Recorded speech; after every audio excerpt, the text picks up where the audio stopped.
here in Arizona about this state's response to the rising number of coronavirus cases. And I'm going to share a few reflections on what we've heard and what we're determined to do. But before that, let me take a moment to reflect on another aspect of this day. A huge win for the people of Arizona, for American workers, farmers, and ranchers, and that is that as of today, the USMCA has taken effect. It is, I am told, this state in particular sees trade with Mexico and Canada support 228,000 jobs, $20 billion annually, and I want to take this opportunity particularly to thank Governor Doug Ducey for his efforts in moving the USMCA through the Congress. As a candidate, President Trump committed to renegotiate NAFTA in a way that put American jobs, American workers, farmers, and ranchers first. We've done that, and that promise was kept when the USMCA took effect today. So, Governor Ducey, you have our sincerest thanks. President Trump asked us to be here today with the dramatic rise of coronavirus cases in Arizona to receive a briefing from Governor Ducey and the healthcare team about this state's response to this pandemic. And I want to say first and foremost to Governor Ducey that from the very first days of this pandemic, your leadership and your entire team in Arizona has really formed a seamless partnership with our administration, with the White House Coronavirus Task Force. And up until roughly 3 weeks ago, Arizona had literally set the pace in slowing the spread, in flattening the curve. And we're grateful to you, to your team, and to all the people of Arizona for all of their efforts over the past 4 months. But with cases rising dramatically, not just here in Maricopa County, but all across Arizona, we wanted to be here to get a report from the ground. We'll take back what we heard here today. We'll ensure with the team that we brought with us, including the Acting Secretary of Homeland Security, who oversees FEMA, to make sure that Arizona has what you need when you need it. I told the governor today, we say to the people of Arizona, we're with you. We're going to make sure that Arizona has whatever it takes to meet this moment, to slow the spread, to flatten the curve, to save lives. That's our commitment to each and every one of you. We also brought along Admiral John Polubchek, who has coordinated all of the PPE supplies, the construction of ventilators. And while we are encouraged to hear today that the hospital capacity here remains strong on supplies and equipment, we did hear in the briefing today for the need for personnel. We've already responded. 62 medical personnel arrived this week in Tucson, but the governor conveyed to us an additional request for another 500 personnel, and I've instructed the Acting Secretary of Homeland Security to move out immediately on providing additional doctors and nurses and technical personnel.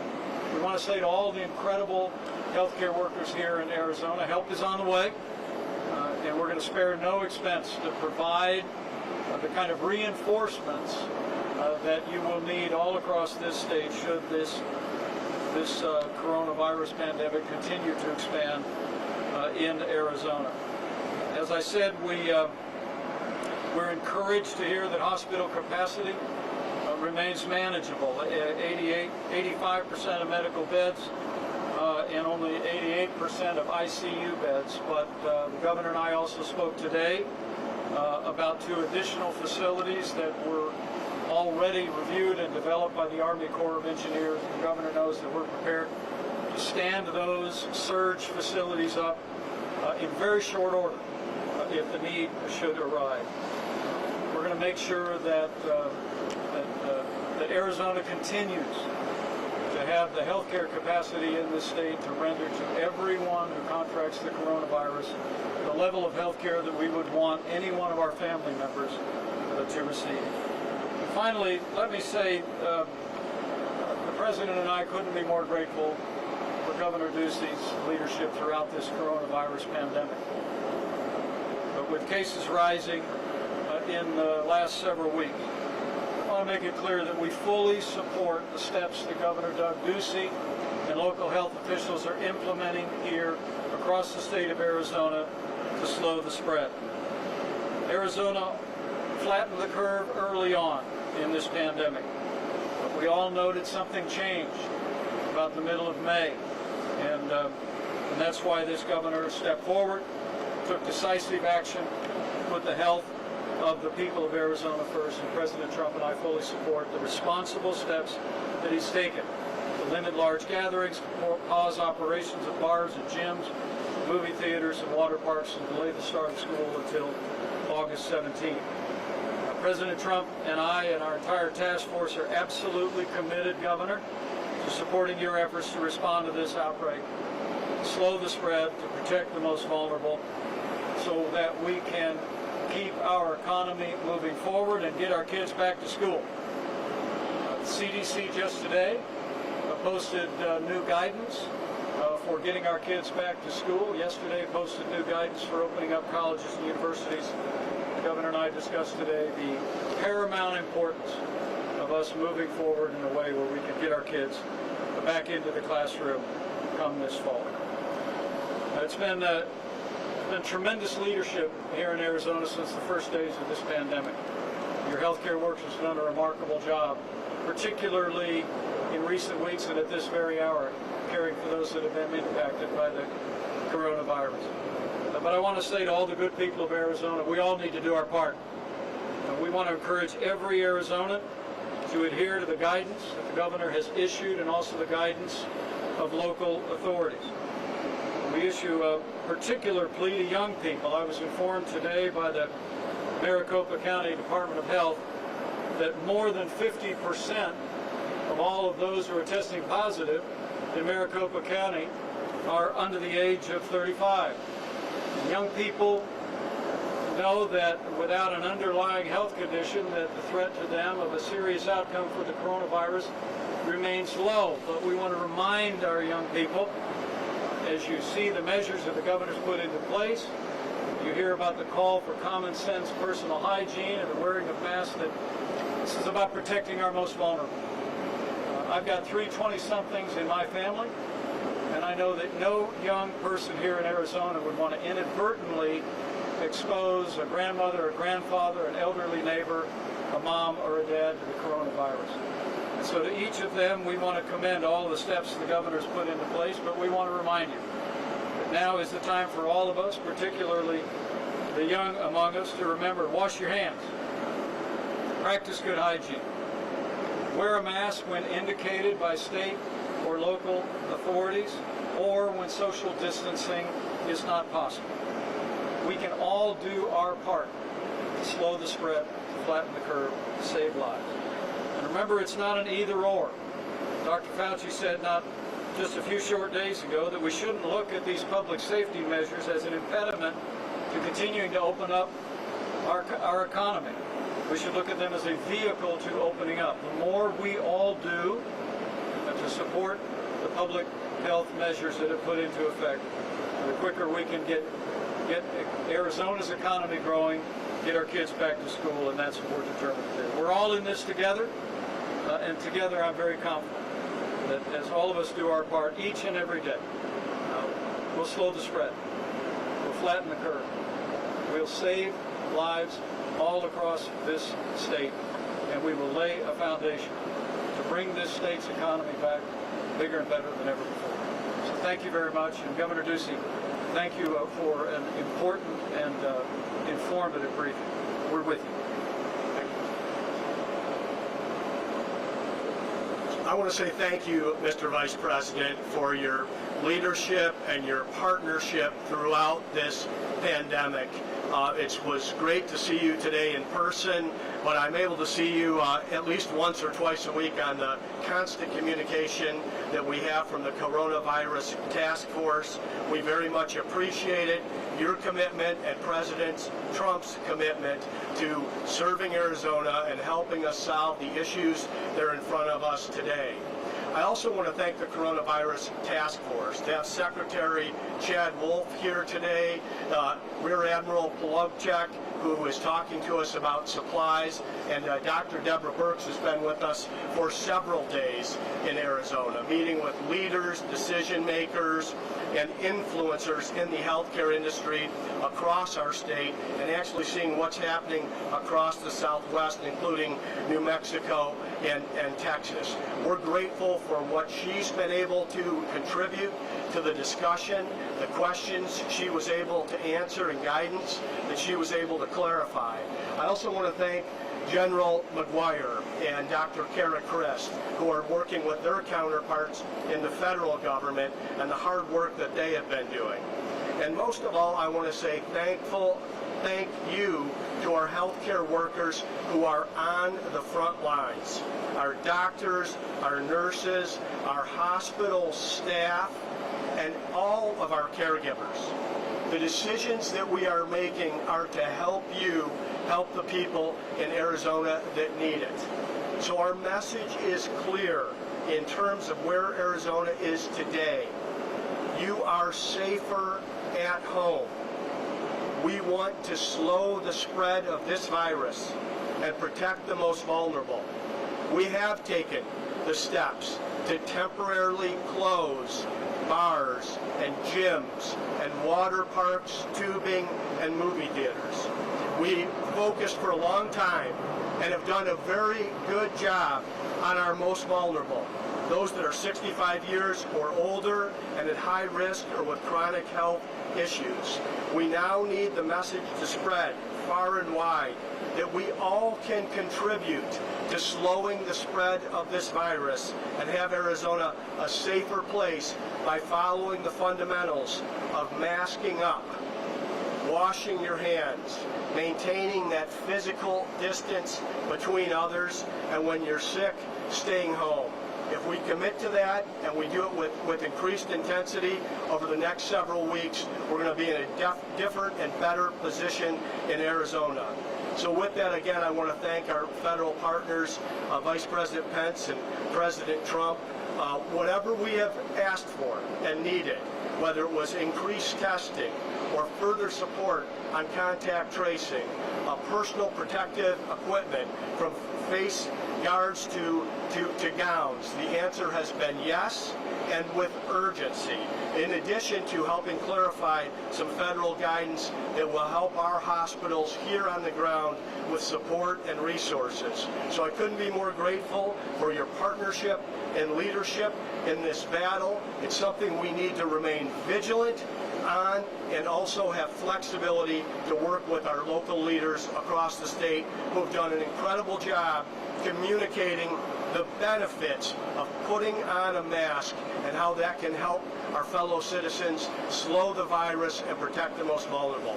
And with that, I want to turn the podium over to Secretary Wolf of Homeland Security, who has been an incredible partner as well on everything that Arizona has needed, not only with the focus from FEMA, but whatever issues we've had at the border as well. For that, we're grateful. Secretary Wolf. Let me first start off by, again, thanking the Vice President for his leadership of the Coronavirus Task Force and the team that he's really put together, several of which are here today. It's really been outstanding. Let me also thank Governor Ducey, again, for your leadership throughout the pandemic, but particularly over the last several weeks as you've seen cases increase here, and again, for the team that you've pulled together as well. DHS continues to proudly support Arizona and all the states that are continuing to respond to the pandemic. Have done so. We've obligated more than $90 million to the state of Arizona for National Guard operations, for alternative care facilities, and other emergency protective measures, and we'll continue to do that. Let me also say that, again, through Admiral Polowchek's great efforts, we've been able to send over 318 million units of PPE to the state of Arizona as well, and we'll continue to surge as we need to do that as well. Governor mentioned the border. We continue to look at any threats that are coming across the border. We put in some essential restrictions several months ago to make sure that we slowed the spread while keeping essential traffic and that trade occurring across your southern border, our southern border, Arizona's southern border, absolutely critical to the economies along that border and to the U.S. economy. We want to make sure that we get that right. We're continuing to assess that on a day-by-day, week-by-week basis to see if there's any changes that we need to make, and we'll certainly talk about that at the task force. But let me just end by again thanking the governor for his efforts throughout the pandemic. And I will say, as we deal with the pandemic, we're also dealing with other incidents that are going on throughout the country. So the governor's strong support for law and order is vitally important in these days, as the department is the country's largest law enforcement agency, and so we stand ready to support our state and local partners as we're protecting federal facilities, we're protecting monuments and statues and the like. So I want to again thank the governor for his outstanding work as well.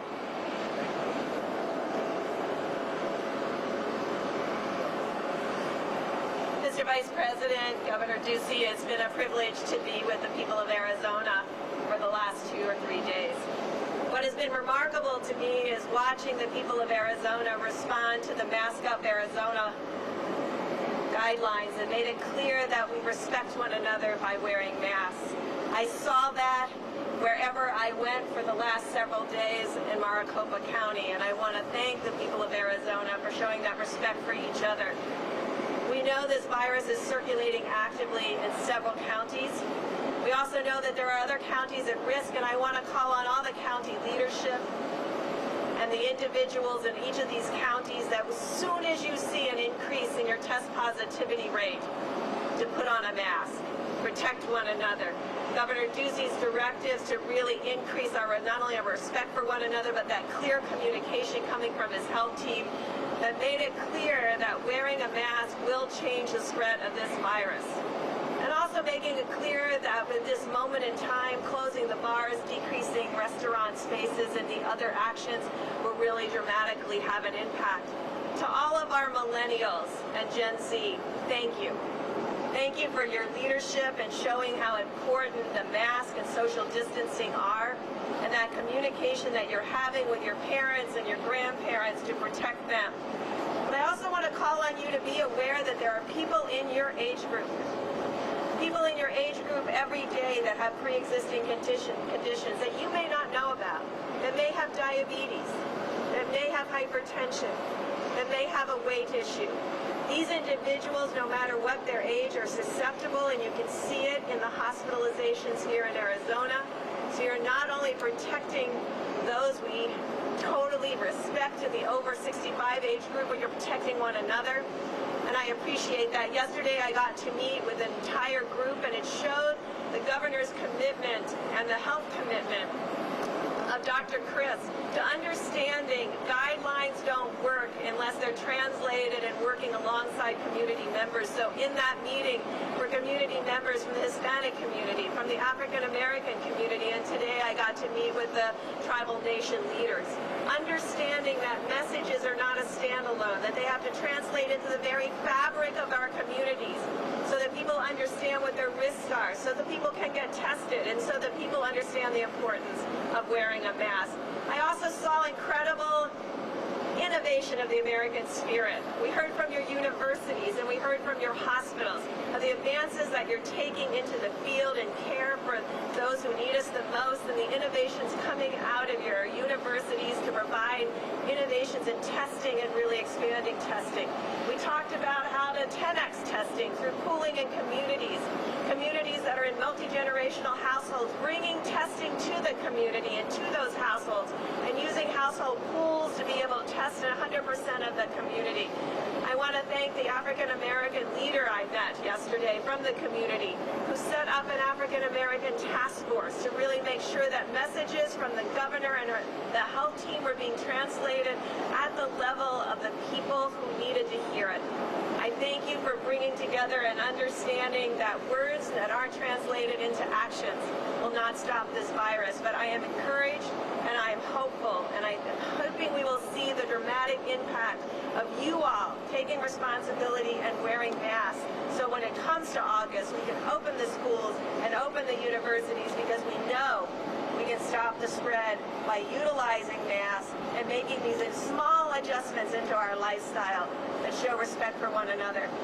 So thank you, Governor Ducey, for your leadership, for your looking at the science and the data and the evidence. Thank you to your health team and the brilliant Dr. Christ. It's been a pleasure to spend time with you and your amazing county public health leaders who understand how to get into the community. Thank you for your time and the respect that you gave me by wearing masks in public. Thank you.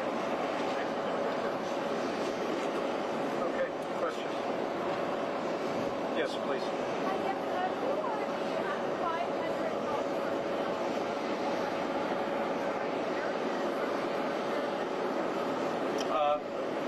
We received a request in the last 24 hours from the state of Arizona for roughly an additional 500 additional medical personnel. We'll be moving out on that very quickly.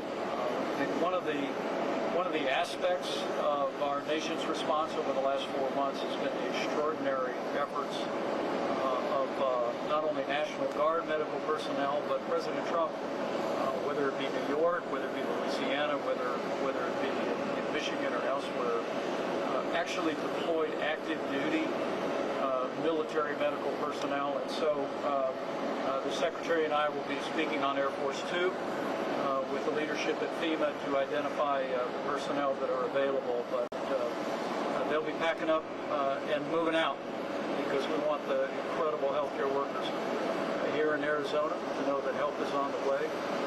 And we'll be detailing that to the governor in the next couple of days. Yes, please. Thank you, Vice President. Doctors in Arizona may now have to sign live and die by your crisis care plan. Is it acceptable that Arizona is happening? Well, let me say that our objective would be that that would never happen in Arizona or anywhere else in the United States of America. And I couldn't be more proud of our nation's response to the coronavirus pandemic. Very early on, at the President's direction, not only did we reinvent testing, now more than 33 million tests have been performed, nearly 600,000 tests a day are being done around the country, but in the area of personal protective equipment and ventilators, the President marshaled a whole of America response, and with the strong leadership of Admiral John Polowczyk, we've made sure the states at the point of the need, whether it was when this first manifested in Washington or whether it happened in the greater New York City area, New Jersey, Connecticut, Louisiana, Michigan, we made sure that healthcare workers in all of those areas that were impacted by rising coronavirus cases in this pandemic had the personal protective equipment and, just as importantly, the ventilators necessary that they would never have to make a choice between rendering care to one American versus not rendering care to another. At this point, Admiral Polowczyk told me today that we started this pandemic with roughly 15,000 ventilators in the national stockpile. Very soon we will have nearly 50,000 ventilators, and as I stand here today, no American who's required a ventilator has ever been denied a ventilator in the United States of America. We delivered ventilators at the governor's request some time ago, and as I assured the governor today, he's going to have whatever he needs, whatever it takes. And if it's ventilators, if it's more personal protective equipment, he'll have it. But the report we received today was that hospitals across Arizona have capacity. They have personal protective equipment. We've been checking that on a hospital-by-hospital basis. We're going to make sure that happens. We're going to make sure every Arizonan impacted by the coronavirus has the health care that we would want any member of our family to have. Yes, please. I want to ask you about the survey coming out that several Americans vote for us to go back to what are you going to do to make sure that the vaccine is considered the 100% of the state? And how are you going to encourage Americans to have those vaccines? Well, one of the ways the President marshaled the whole of America approach was we brought in all of the top pharmaceutical companies in America, which are the greatest in the world, early on in this pandemic, and we challenged them. We challenged them not only to develop vaccines, which are being developed and researched at a record pace, but also the development of what are called therapeutics, or to a layperson like me, it's the medicines that make you feel better. The governor this week, we were able to inform him we'll receive another round of remdesivir. We've been able to acquire that from Gilead and distribute that to all 50 states. It's been having very positive effects on helping people recover from the coronavirus. The advent of a steroid treatment that has been utilized to good effect, helping people to recover. And of course the convalescent plasma, where people, over 1 million Americans have fully recovered from the coronavirus. And I would renew our ongoing request. Anyone in Arizona who's had the coronavirus and fully recovered, contact your local Red Cross, donate blood, so that you can be a part of providing that what's called convalescent plasma to people that we've also seen promising results. But on the subject of vaccines, I want to assure you, the President initiated Operation Warp Speed.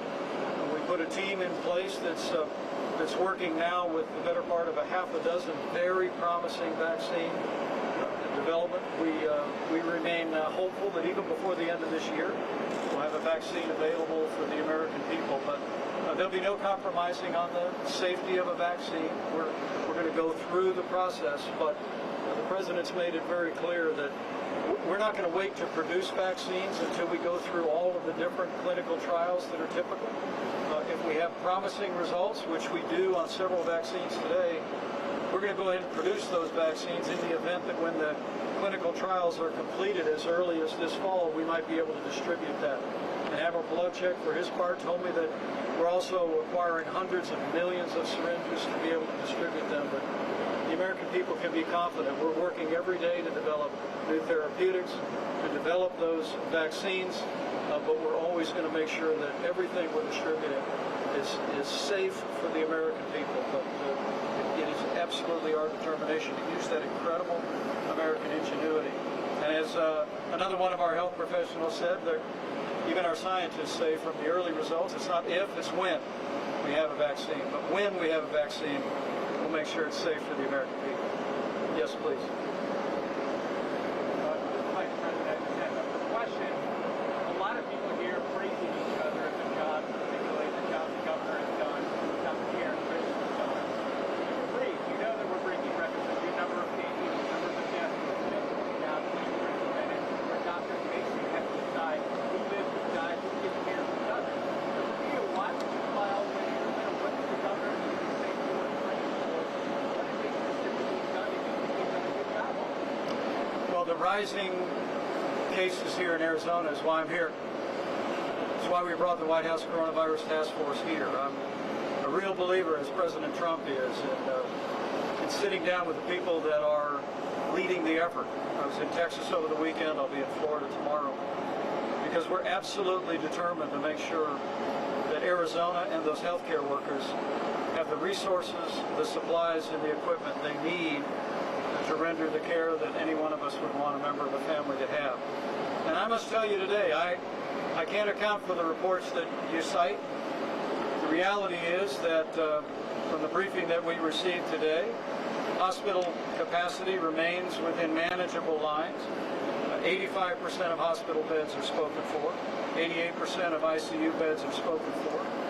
We continue to see cases rising, but as we've surveyed hospitals across the state, personal protective equipment, those things that they need to render care, appear to be in abundant supply. But we're here to make sure that remains to be the case. We don't ever want any healthcare professional making a decision about who gets healthcare and who doesn't. This is America. We're going to make sure healthcare workers here in Arizona have the equipment, have the supplies, and also have the therapeutic medicines to render care to save lives. And that's our ongoing commitment. Yes, please. Vice President Andrew Johnson of the Wall Street Journal. I was just curious, conservative outlets, conservative Wall Street Journal, reports just concerns among the base and among most important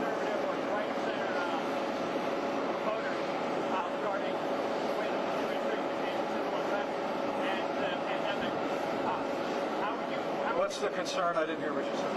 With the way the administration has handled this pandemic and the civil unrest that has happened in the last couple of weeks, how would you reassure the voters that you're going to be in 2020 that this has been a proper response, whether it be email, whether it be flat out from state government?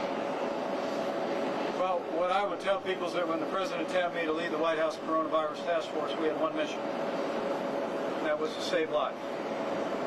And at the end of the 45 days to slow the spread, our mission adjusted. That was to save lives and open up America again. And we've been working that every step of the way. But I must tell you, I don't spend a lot of time thinking about the coronavirus relative to politics. I think about it relative to people. And frankly, the fact that President Trump, before the end of January, suspended all travel from China, stood up the White House Coronavirus Task Force. The fact that we marshaled not only the full resources of the federal government, but the full resources of the American economy to scale testing at an unprecedented level. The United States now has tested more than 33 million people, that we've literally seen to the distribution of billions of supplies to healthcare workers in hospitals around the country. We've seen the development of We'll actually have constructed 110,000 ventilators in 100 days to make sure those are available for healthcare workers all across this country. And the development of therapeutics and medicines, even while we're continuing across this country to find ways to safely and responsibly reopen. I think the American people understand this is an unprecedented moment, but President Trump has brought unprecedented leadership. And we've spared no expense. We've pulled together all the resources of this nation, and we're going to continue to do that every single day until that day comes that we put the coronavirus in the past. How about one more, and we'll let you get in.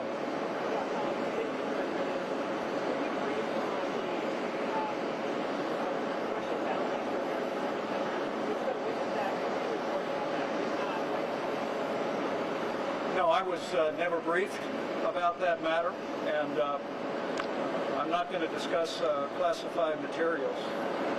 But I will tell you, having served alongside this president for 3.5 years, and also being the father of a United States Marine and the father-in-law of a sailor, I couldn't be more proud of this president's ongoing efforts to support our military, whether it be historic increases in military spending, or whether it be the decisive action this president took to take out the leader of ISIS or to take out the Iranian general Soleimani. President Trump has never hesitated to take action to protect the lives of American soldiers, sailors, airmen, and Marines, and he never will. How about one more on top? Go ahead. I can't hear you.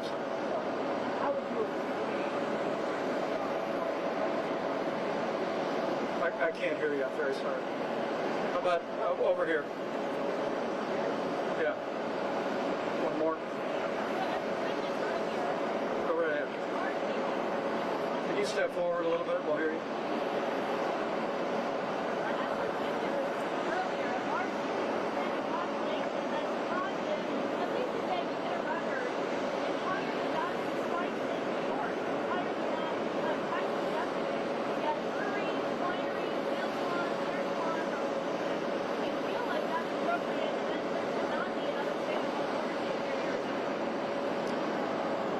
Well, the reason we're here is because of the rising number of cases in Arizona, as well as the rising positivity rate. It's very clear we have community spread in this state and across much of the Sun Belt, and that's the reason why we wanted to be here to receive a briefing from Governor Ducey, but it's also why we wanted to be here to express our strong support for the steps that Governor Ducey and that local officials have put into effect, limiting certain gatherings, closing certain establishments during this rising time. And we have every confidence in the governor's leadership and local health officials across this state that Arizonans are going to be able to do what you did before. You're going to be able to slow the spread and flatten the curve. And our objective is to make sure that the governor has everything that he needs meet this moment, to provide the level of health care that every one of our families would want. But secondly, it's simply to call on the people of Arizona to understand that we all have a role to play. We are all in this together.